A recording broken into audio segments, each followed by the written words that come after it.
नागपुर शहर से एक सनसनीखेज मामला सामने आया है, जहां तहसील पुलिस ने एक नाबालिग लड़की का अपहरण कर उसके साथ दुष्कर्म करने वाले आरोपी को गिरफ्तार करने में सफलता हासिल की है।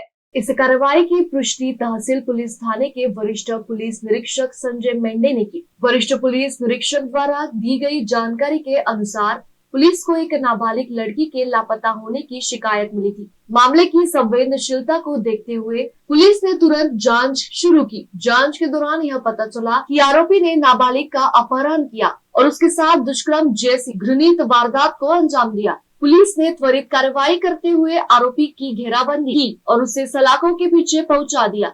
पुलिस ने आरोपी के विरुद्ध संबंधित धाराओं के तहत मामला दर्ज कर लिया है। संजय मेंढे ने बताया कि आरोपी को गिरफ्तार कर लिया गया है और मामले की आगे की कानूनी कार्रवाई जारी है। पुलिस इस बात की भी जांच कर रही है कि क्या इस अपराध में कोई और भी शामिल था। इस कार्रवाई से स्थानीय पुलिस ने एक बार फिर अपराधियों को कड़ा संदेश दिया है कि महिलाओं और बच्चों के विरुद्ध अपराध करने वालों को बख्शा नहीं जाएगा।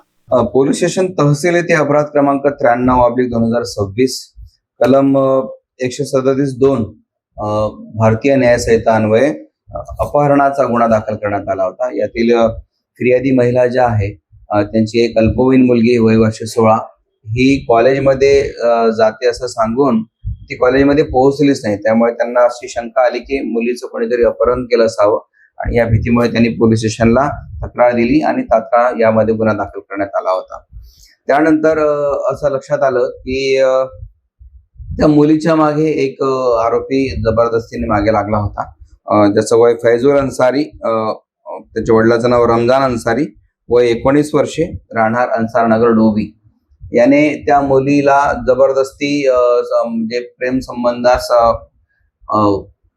होकार देण्यास बाध्य केले आणि तिचा पाठलाग करून सतत तिला त्रास देऊन तिचा जबरदस्ती होकार मिळवला आणि तिच्यासोबत वेळोवेळी वेगवेगळ्या हॉटेल्समध्ये तिच्यावर लैंगिक अत्याचार केलेला आहे।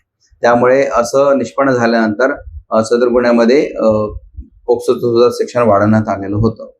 सदर आरोपी यातील जे तपासी अधिकारी आहेत त्यांना मोमिनपुरा फुटबॉल ग्राउंड जवळ फिरत आहे अशी खात्रीशीर माहिती मिळाल्याने तात्काळ त्या आरोपीला अटक करण्यात आली होती आणि सदर आरोपीचा PCR घेऊन आज रोजी सदर आरोपीचा MCR करण्यात आलेला आहे।